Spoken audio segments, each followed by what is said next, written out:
Una noche, un hombre cayó de rodillas creyendo que Dios ya no lo escuchaba.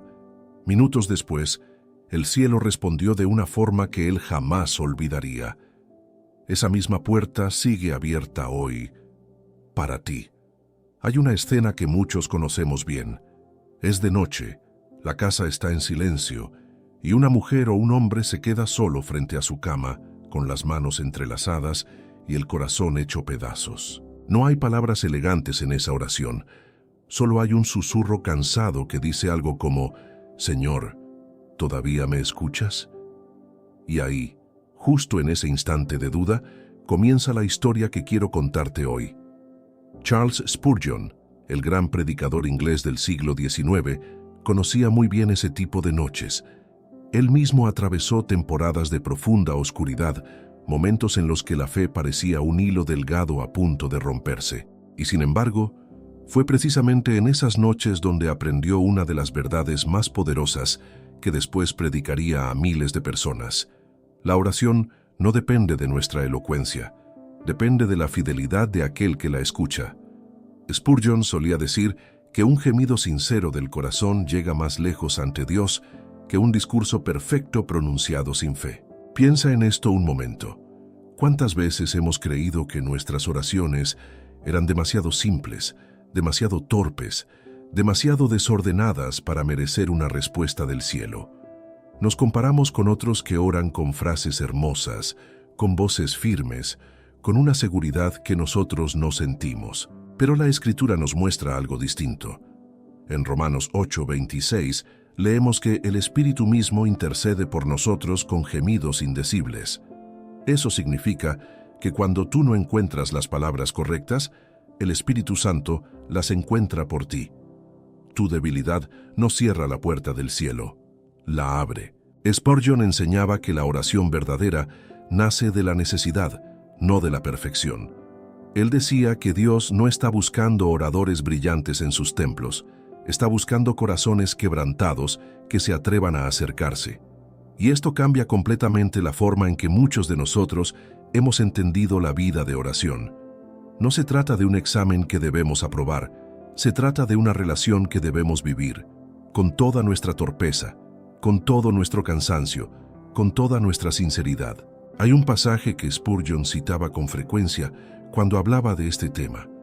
Está en Hebreos 4:16, donde se nos invita a acercarnos confiadamente al trono de la gracia, para alcanzar misericordia y hallar gracia para el oportuno socorro. Fíjate en la palabra confiadamente. No dice acércate si eres perfecto, no dice acércate cuando ya tengas resuelto tu problema.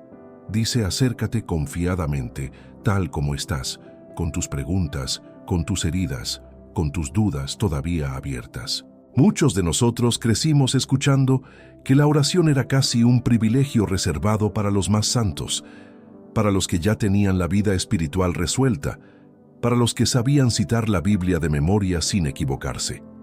Esa idea, aunque parezca inofensiva, termina alejando del altar precisamente a quienes más necesitan acercarse, porque los hace sentir indignos antes de siquiera intentarlo. Es una trampa silenciosa que ha mantenido a generaciones enteras lejos de la conversación más importante de sus vidas, pensando que primero deben arreglar su corazón para después poder hablar con Dios, cuando en realidad es al revés. Pero eso no es lo que enseña la palabra, y tampoco es lo que Spurgeon predicaba desde el púlpito del Tabernáculo Metropolitano, ante miles de personas que llegaban buscando consuelo. Él insistía en que la puerta de la oración estaba abierta para el pecador tanto como para el santo, para el que apenas comienza a creer tanto como para el anciano que lleva 40 años caminando con Dios. Y aquí está algo que quiero que consideres con calma. Si la oración dependiera de nuestro esfuerzo, de nuestra memoria de versículos, de nuestra capacidad para hablar bonito, entonces muy pocos podríamos acercarnos a Dios con confianza. Pero la oración no funciona así. Funciona por gracia. Funciona porque hay un Dios que inclina su oído hacia los que claman, como dice el Salmo 34:17. Claman los justos, y Jehová oye, y los libra de todas sus angustias. No dice que los libra de algunas angustias. Dice de todas. Spurgeon pasó por enfermedades severas, por depresiones que lo mantenían postrado durante semanas enteras, por críticas feroces de quienes no entendían el peso de su ministerio ni el costo personal que representaba predicar cada domingo. Y en medio de todo eso siguió orando. No porque sintiera siempre la presencia de Dios de manera intensa, sino porque había aprendido que la oración no depende de nuestras emociones, depende de la fidelidad de Dios, que permanece igual incluso cuando nuestro corazón fluctúa como las olas del mar. Quiero que pienses en tu propia vida de oración por un instante.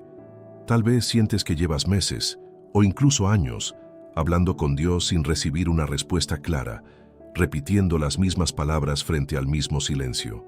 Tal vez has llegado a preguntarte, en tus momentos más honestos, si realmente hay alguien del otro lado escuchando lo que dices cada noche antes de dormir. Si es así, quiero decirte algo que Spurgeon repitió muchas veces a lo largo de su ministerio. El silencio de Dios no es ausencia de Dios.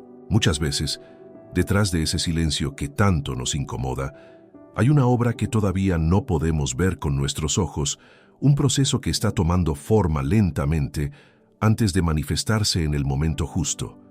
En las próximas partes de este mensaje, vamos a descubrir juntos qué hace que una oración realmente abra las puertas del cielo, según lo que la Escritura enseña y según lo que Spurgeon comprendió después de años de experiencia pastoral entregada por completo a su rebaño. Vamos a hablar de la fe que sostiene la oración cuando todo parece perdido, del arrepentimiento que la purifica y le da dirección, y de la persistencia que finalmente la ve respondida, aunque el tiempo de Dios no siempre coincida con el nuestro. Antes de seguir avanzando, si este mensaje ya está tocando algo en tu corazón, suscríbete al canal. Aquí seguimos profundizando cada semana en las enseñanzas que marcaron la vida de Charles Spurgeon y en la sabiduría que la palabra de Dios tiene guardada para tu caminar espiritual. Y si sientes que tu tiempo con Dios se ha vuelto frío, que tus oraciones se sienten vacías, o que la Biblia ya no te habla como antes te hablaba, quiero contarte algo que preparamos especialmente para ti. Se llama 21 días para restaurar tu intimidad con Dios. Una guía pensada para las personas que sienten esa distancia silenciosa que a veces se instala entre el alma y el cielo, entre el corazón cansado y la voz de Dios que parece lejana. Adquiérela hoy mismo, porque cada día que pasa es una oportunidad menos para reconectar con esa cercanía que tanto extrañas que tu corazón necesita recuperar. La encuentras en el primer comentario fijado de este video, justo debajo de este mensaje. Hay algo que separa una oración, que solo desahoga el alma de una oración que realmente mueve el cielo, y ese algo es la fe. No una fe perfecta, no una fe sin preguntas, sino esa fe pequeña y temblorosa que se atreve a extender la mano aunque no vea con claridad lo que hay del otro lado. La Biblia cuenta la historia de una mujer que llevaba 12 años enferma, gastando todo lo que tenía en médicos que no podían ayudarla. Un día escuchó que Jesús pasaba cerca y pensó algo muy simple: si tan solo toco el borde de su manto, seré sanada. No hizo un discurso largo, no formuló una petición elaborada, simplemente se abrió paso entre la multitud, extendió la mano con lo poco de fuerza que le quedaba y tocó. Y en Marcos 5:34 leemos que Jesús le dijo: «Hija, tu fe te ha salvado, ve en paz y queda sana de tu azote». Fíjate bien en esas palabras. No dijo tu teología te ha salvado, no dijo tu conocimiento bíblico te ha salvado, dijo tu fe. Esa fe simple, casi desesperada, que solo confiaba en que Dios era capaz de hacer algo que nadie más podía hacer. Muchos llevamos años orando con una fe que se parece más a una lista de dudas disfrazadas de peticiones. Le decimos a Dios lo que queremos, pero por dentro ya estamos convencidos de que no va a pasar nada distinto de lo que siempre ha pasado. Y la Escritura es clara sobre esto.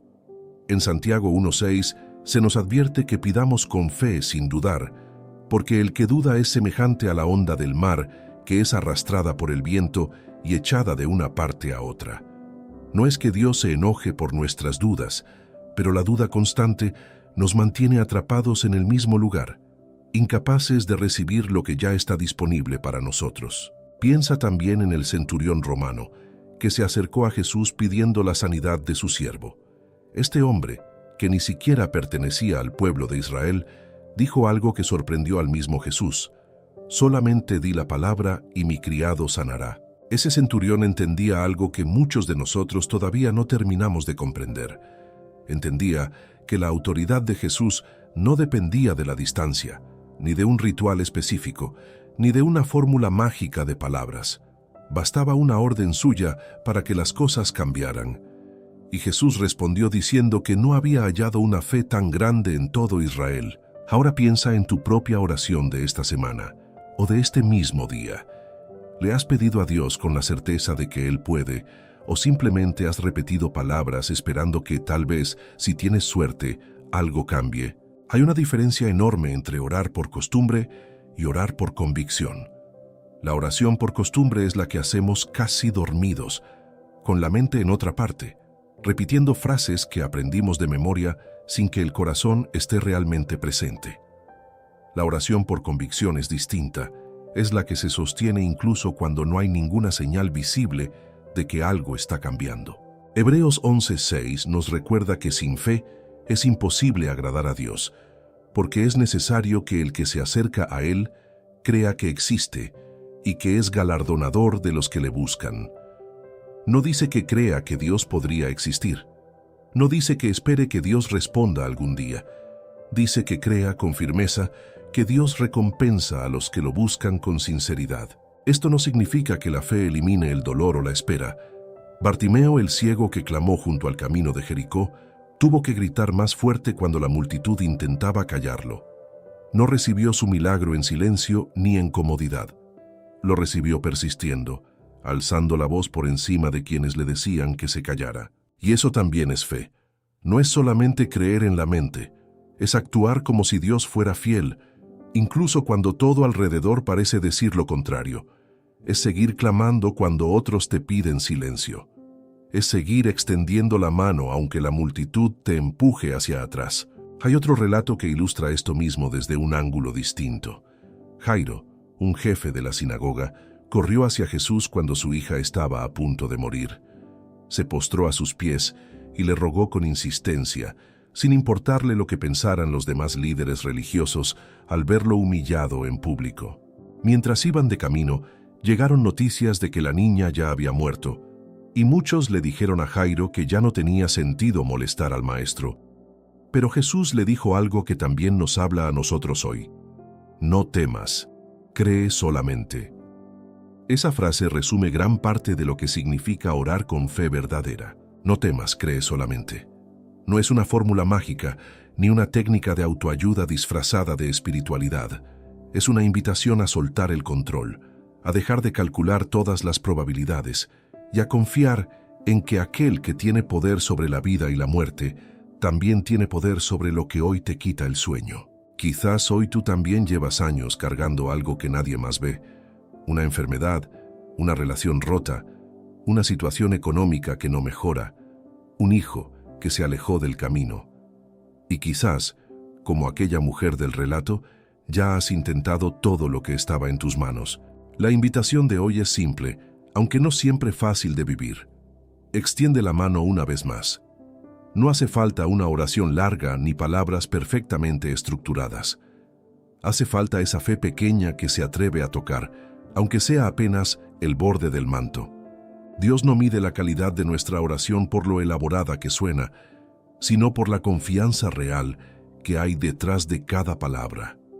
Puedes estar cansado, puedes estar dudando, puedes sentir que tu fe es del tamaño de un grano de mostaza, y aún así, esa fe pequeña puede mover montañas tal como está escrito en Mateo 17:20.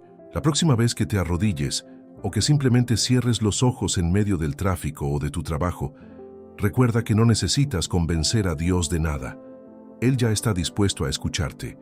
Lo que necesitas es dejar de dudar de que Él realmente puede actuar en tu situación concreta, hoy, no en un futuro lejano e impreciso. Y esa fe, sostenida día tras día, es la que nos prepara para el siguiente paso de este camino. Entender qué lugar ocupa el arrepentimiento cuando nos acercamos a Dios en oración y por qué muchas veces sentimos que el cielo está cerrado sin darnos cuenta de la verdadera razón. Hay un versículo que muchos prefieren pasar por alto porque incomoda, pero que explica gran parte de las oraciones que parecen chocar contra un techo de hierro. Está en el Salmo 66 y 18. Si en mi corazón hubiese yo mirado a la iniquidad, el Señor no me habría escuchado. No dice que Dios deje de amarnos cuando pecamos, no dice que se aleje para siempre, pero sí nos advierte que hay algo en el pecado escondido, en la iniquidad que guardamos con cariño en el corazón, que levanta una barrera entre nuestra voz y el oído de Dios. Piensa en esto con honestidad por un momento. ¿Cuántas veces oramos pidiendo bendición, pidiendo sanidad, pidiendo provisión, mientras al mismo tiempo alimentamos un rencor que nos negamos a soltar, o sostenemos una mentira que ya se volvió cómoda, o vivimos una doble vida que nadie más conoce? No se trata de vivir bajo el peso de una perfección imposible. Se trata de algo mucho más simple y a la vez más profundo: la sinceridad delante de Dios. Él no espera que seamos intachables, espera que seamos honestos. En 1 Juan 1:9 encontramos una de las promesas más hermosas de toda la Escritura. Si confesamos nuestros pecados, Él es fiel y justo para perdonar nuestros pecados y limpiarnos de toda maldad. Fíjate que no dice si nos disculpamos vagamente. Dice si confesamos, es decir, si nombramos con claridad aquello que necesita ser sanado. Hay una diferencia enorme entre decir perdón por lo que hice mal de manera general y decir con precisión: Señor, guardé rencor contra mi hermano durante años y no quise soltarlo. O, Señor, mentí para proteger mi orgullo y sé que estuvo mal. La confesión específica desarma lo que la culpa vaga jamás logra tocar. El rey David entendió esto de una manera muy dolorosa. Después de su pecado con Betsabé, pasó un tiempo intentando esconder lo que había hecho, y él mismo describe en el Salmo 32:3 lo que esa etapa le costó. Mientras callé, se envejecieron mis huesos en mi gemir todo el día. El silencio sobre su pecado lo estaba consumiendo por dentro, física y espiritualmente. Pero después, cuando finalmente se rindió y confesó, escribió algo completamente distinto en el versículo siguiente: Mi pecado te declaré, y no encubrí mi iniquidad. Dije, confesaré mis transgresiones a Jehová, y tú perdonaste la maldad de mi pecado. La liberación llegó exactamente en el momento en que dejó de esconderse. Muchos de nosotros vivimos años cargando ese mismo peso silencioso. Oramos, sí, pero con una parte del corazón cerrada con llave, esperando que Dios no note lo que preferimos no mencionar. Y lo curioso es que Él ya lo sabe todo. La confesión no es información nueva para Dios, es liberación para nosotros. Hay también algo importante que se menciona en Mateo 6, 14 y 15, cuando Jesús enseña sobre la oración. Porque si perdonáis a los hombres sus ofensas, os perdonará también a vosotros vuestro Padre Celestial. Mas si no perdonáis a los hombres sus ofensas, tampoco vuestro Padre os perdonará vuestras ofensas. Esto no significa que perdonar sea sencillo, ni que debamos fingir que el daño recibido no dolió. Significa que sostener el rencor tiene un costo directo sobre nuestra propia vida de oración. No podemos pedirle a Dios que abra puertas mientras nosotros mantenemos cerradas las puertas de nuestro propio corazón hacia quienes nos han ofendido. Conozco personas que oran durante años por la misma situación sin ver ningún cambio. Y cuando finalmente se detienen a examinar su corazón con sinceridad, descubren que había algo específico que necesitaban soltar. No siempre es un pecado escandaloso. A veces es orgullo, a veces es amargura, a veces es simplemente la necesidad de pedir perdón a alguien a quien hemos herido, aunque haya pasado mucho tiempo desde entonces y el orgullo insista en que ya no vale la pena remover ese asunto. El profeta Isaías lo dice de una manera muy directa en el capítulo 59, versículo 2.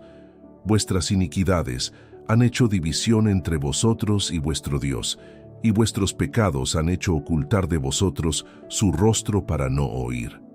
La palabra división es fuerte, pero honesta. El pecado no cambia el amor de Dios por nosotros, pero sí interfiere en la comunicación, como una interferencia que distorsiona una señal. Hay un ejercicio sencillo que muchos creyentes de generaciones pasadas practicaban antes de orar, y que hoy casi hemos olvidado por completo. Antes de pedir, se detenían a examinar el corazón. Se preguntaban con calma si había algo entre ellos y Dios que necesitara ser resuelto primero. Alguna ofensa sin perdonar, alguna deuda de honestidad pendiente. Ese examen no nace del miedo ni de la culpa constante que paraliza, sino de un deseo genuino de mantener el camino despejado. Es parecido a limpiar el polvo de una ventana para que la luz entre sin obstáculos. La ventana no crea la luz, solo deja de estorbarla. David mismo terminaba muchas de sus oraciones pidiendo precisamente ese tipo de examen. En el Salmo 139, 23 y 24, escribió: «Examíname, oh Dios, y conoce mi corazón. Pruébame y conoce mis pensamientos, y ve si hay en mí camino de perversidad, y guíame en el camino eterno». No tenía miedo de que Dios mirara dentro de él, porque sabía que ese examen terminaba en restauración, no en condena. La buena noticia es que esta puerta se puede abrir de nuevo en cualquier momento. No hace falta un ritual complicado ni una ceremonia especial. Hace falta simplemente detenerse, examinar el corazón con honestidad delante de Dios y decir la verdad sin adornos ni excusas. Quizás mientras escuchas esto, algo específico ya vino a tu mente.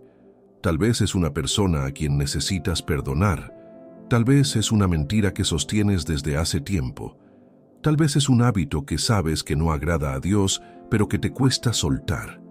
No tienes que arreglarlo todo hoy, pero sí puedes empezar por nombrarlo delante de Él con sinceridad. Esa sinceridad, ese acto de quitarse la máscara delante de Dios, es lo que realmente abre el camino para que la oración deje de rebotar y comience a ser escuchada con toda su fuerza.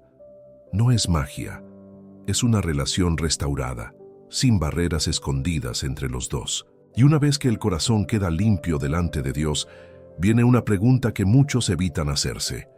¿Qué hacemos cuando ya confesamos, ya creímos y la respuesta sigue sin llegar? Eso es exactamente lo que vamos a examinar a continuación, porque ahí es donde la fe se pone verdaderamente a prueba. Hay un tipo de silencio que duele de una manera distinta a todos los demás. No es el silencio de quien nunca oró. Es el silencio que sigue después de haber orado con fe, después de haber confesado con sinceridad, después de haber hecho todo lo que sabíamos hacer. Y aún así, la respuesta no llega. Jesús contó una parábola específicamente para momentos como este. En Lucas 18, habla de una viuda que insistía delante de un juez injusto, pidiendo justicia una y otra vez, sin cansarse, aunque el juez la ignoraba repetidamente. Finalmente, el juez decidió atenderla. No por compasión, sino simplemente para que dejara de molestarlo con su insistencia. Y Jesús remata la historia con una pregunta que sacude cualquier corazón cansado. Si incluso un juez injusto termina cediendo ante la insistencia, ¿cuánto más un Padre que nos ama hará justicia a sus hijos que claman día y noche? La parábola no promete una respuesta instantánea, promete que la insistencia no es en vano.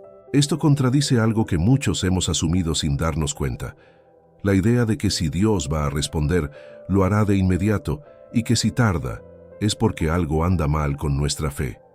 Pero la Escritura muestra un patrón distinto. Muestra hombres y mujeres que esperaron años, incluso décadas antes de ver cumplida una promesa. Abraham esperó 25 años entre la promesa de un hijo y el nacimiento de Isaac. José pasó 13 años entre el sueño que Dios le dio y el momento en que finalmente se cumplió.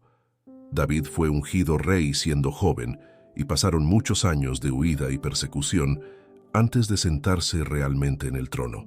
Ninguno de ellos vivió ese tiempo de espera sin lucha interna. Hay salmos enteros que reflejan la frustración de esperar en Dios sin ver respuesta. El Salmo 13:1 lo expresa con una crudeza que sorprende a quienes piensan que la fe siempre debe sonar optimista. ¿Hasta cuándo, Jehová? ¿Me olvidarás para siempre? ¿Hasta cuándo esconderás tu rostro de mí? Ese mismo salmo, escrito en medio de la angustia, termina apenas unos versículos después con una declaración de confianza, mostrando que ambas cosas, la queja honesta y la fe firme, pueden convivir en la misma oración sin contradecirse. Es liberador leer eso y descubrir que David, un hombre conforme al corazón de Dios, también hizo esa pregunta con desesperación. La espera no es señal de fe débil, es parte del camino, incluso para los que Dios llama sus amigos más cercanos. Ana, la madre del profeta Samuel, es otro ejemplo que vale la pena recordar. Durante años oró pidiendo un hijo, en medio de la burla de otra mujer de la casa, y el texto bíblico describe que su alma estaba angustiada, que lloraba amargamente y que apenas podía comer. No era una espera cómoda ni silenciosa por dentro. Sin embargo, ella no dejó de presentarse delante de Dios año tras año. En 1 Samuel 1:10 se dice que oró con amargura de alma. No escondió su dolor detrás de frases piadosas. Fue honesta con Dios sobre lo mucho que le dolía esperar, y esa misma sinceridad terminó siendo parte de su adoración más profunda.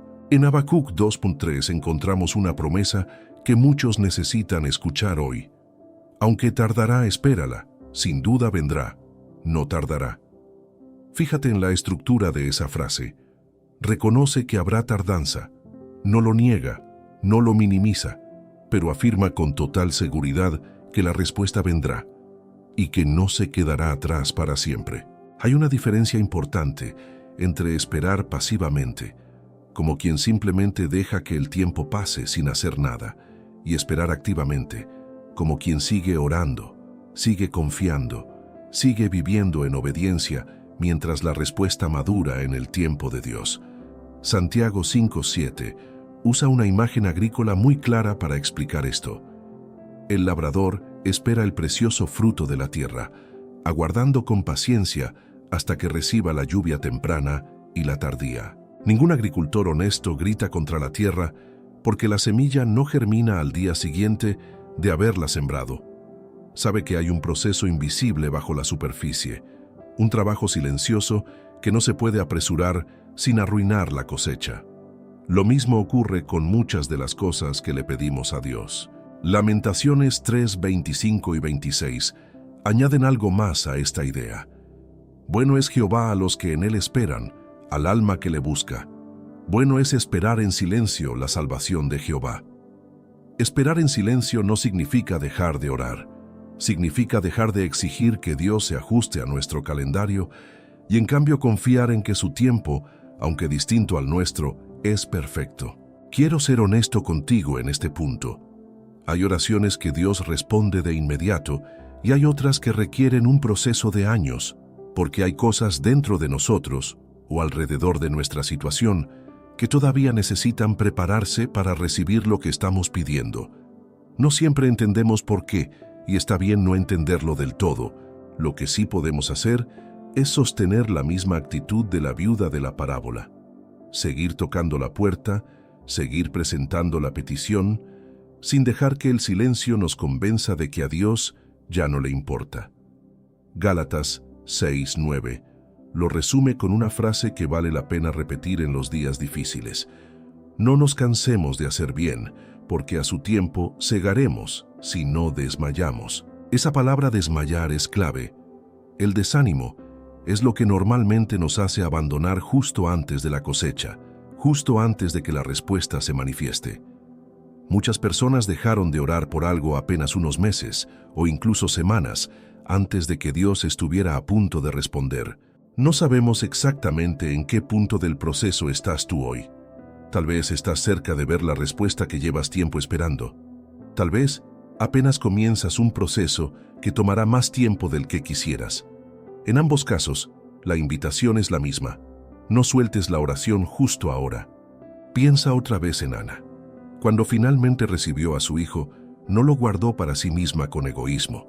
Lo llevó al templo y lo dedicó a Dios, cumpliendo la promesa que había hecho durante los años más duros de su espera. La respuesta, cuando llegó, vino acompañada de una gratitud que solo puede nacer después de haber esperado de verdad. La espera no es un castigo.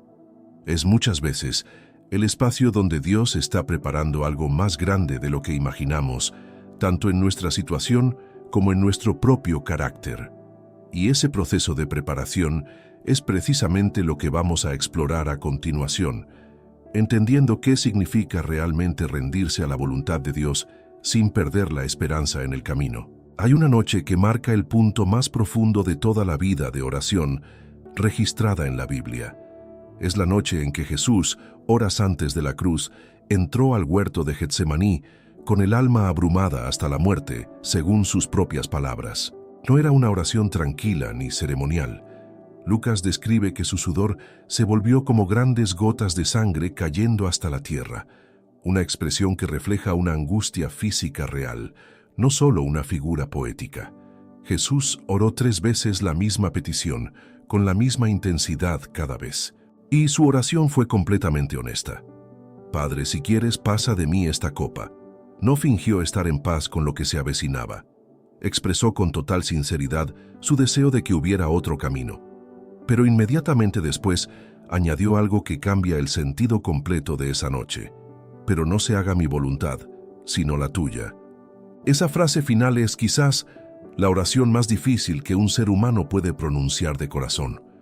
No es resignación pasiva, no es apagar los propios deseos como si no importaran. Es una entrega consciente, dolorosa y valiente de nuestra voluntad hacia la de Dios, confiando en que Él ve lo que nosotros no alcanzamos a ver. Muchas veces oramos pidiendo que Dios cambie nuestras circunstancias exactamente como nosotros las imaginamos. Pedimos el trabajo específico, la sanidad instantánea, la relación restaurada tal como era antes, la puerta que nosotros mismos elegimos. Y no hay nada malo en pedir con claridad y con fe. La Escritura nos anima a hacerlo. De hecho, Jesús mismo nos enseñó a pedir con detalle y confianza, no con vaguedad. El Padre Nuestro incluye peticiones concretas: el pan de cada día, el perdón de las deudas, la liberación del mal. Dios no se ofende cuando somos específicos en nuestras oraciones. Al contrario, la especificidad muestra que realmente estamos confiando en Él para algo real y tangible, no solo repitiendo frases generales. Pero también hay una madurez espiritual que se desarrolla cuando aprendemos a orar como Jesús oró en Getsemaní, presentando el deseo con honestidad y al mismo tiempo dejando espacio para que Dios responda de una manera distinta a la que imaginamos, confiando en que su plan es mejor que el nuestro, aunque en el momento no lo parezca. En 1 Juan 5:14 encontramos una clave importante sobre este tipo de oración. Esta es la confianza que tenemos en Él, que si pedimos alguna cosa conforme a su voluntad, Él nos oye. La confianza no está solamente en que Dios puede hacer lo que le pedimos, sino en que su voluntad, incluso cuando no la entendemos por completo, es siempre buena, siempre orientada hacia lo que realmente nos conviene, aunque hoy no lo parezca. Esto no significa que debamos orar con desgano, como si nuestras peticiones no importaran realmente.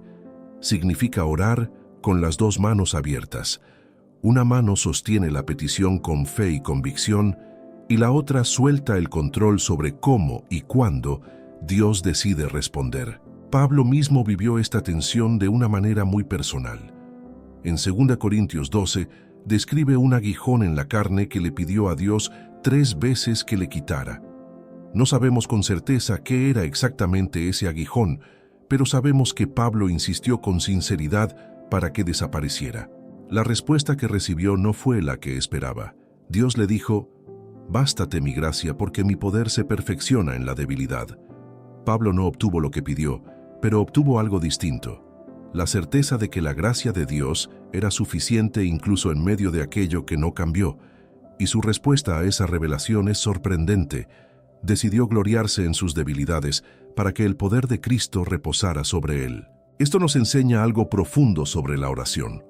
No siempre el cielo se abre de la manera que esperamos. A veces se abre para cambiar la circunstancia. Otras veces se abre para cambiarnos a nosotros en medio de la circunstancia. Ambas son respuestas reales, aunque solo una de ellas suele sentirse como victoria inmediata. Pensemos también en José, vendido por sus propios hermanos y llevado como esclavo a Egipto. Durante años, es difícil imaginar que sus oraciones coincidieran con lo que finalmente vivió. Sin embargo, al final de su historia, él mismo pudo decir a sus hermanos: «Vosotros pensasteis mal contra mí, mas Dios lo encaminó a bien». José no tenía en el momento del dolor la perspectiva completa que tuvo años después. Nosotros tampoco la tenemos siempre en medio de nuestras propias noches oscuras. Por eso la entrega de Getsemaní no es un acto de derrota, sino un acto de fe profunda. Confiar en que Dios ve el final de la historia mientras nosotros apenas vemos el capítulo en el que estamos viviendo. Hay algo interesante en la manera en que la Biblia narra la vida de José. Nunca se registra una oración larga de su parte durante los años de esclavitud o de prisión injusta. Lo que sí vemos es una conducta constante de integridad, de trabajo honesto, de confianza silenciosa, incluso cuando nadie a su alrededor parecía notar la mano de Dios sobre su vida. Eso también es una forma de rendición. No siempre implica palabras elaboradas. A veces se expresa simplemente en seguir viviendo con fidelidad mientras esperamos que el plan de Dios se revele, sin amargarnos por lo que no entendemos y sin exigir explicaciones inmediatas para cada giro doloroso del camino.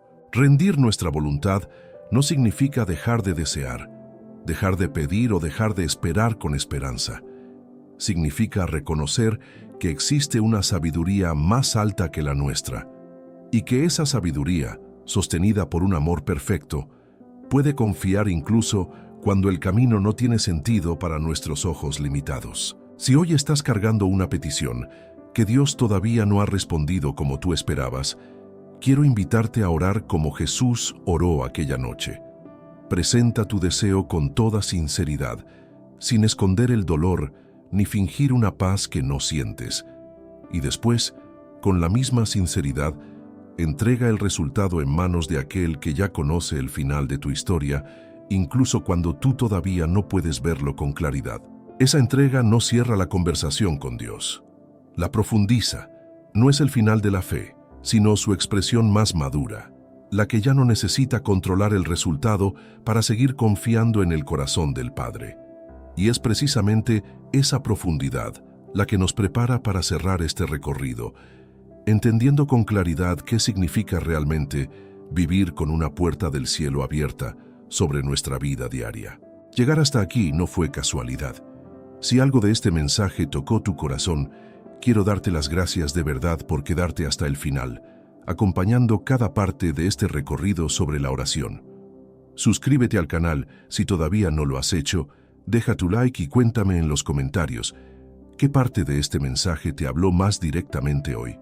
Tu comentario también ayuda a que este mensaje llegue a más personas que lo necesitan. Y si sientes que tu intimidad con Dios necesita ser restaurada, no dejes pasar más tiempo. Adquiere ya nuestra guía 21 días para restaurar tu intimidad con Dios en el primer comentario fijado y comienza hoy mismo ese camino de regreso a su presencia. En la pantalla tienes más videos esperándote. Nos vemos en el próximo.